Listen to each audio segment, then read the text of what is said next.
Hey there, pool enthusiasts. Welcome back to our channel. Today we're diving into the world of chlorine pool chemicals. Whether you're a newbie or a seasoned pool owner, understanding these chemicals is key. Step 1. Chlorine. This little guy is your pool's best friend. It keeps algae and bacteria at bay. Chlorine comes in different forms like tablets, liquid, and granules. Step 2. Testing. Check your pool's water quality. It's super easy with these testing kits. Keep an eye on pH levels. Aim for 7.2 to 7.6. Step 3. Adding chlorine.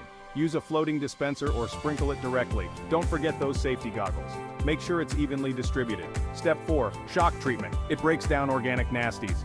Your pool will thank you for this. Finally, clean out skimmer baskets, brush pool walls, and check equipment. And there you have it, your crash course in chlorine pool chemicals. Thanks for tuning in today. If you found this video helpful, give us a thumbs up and subscribe. Until next time, happy swimming and take care.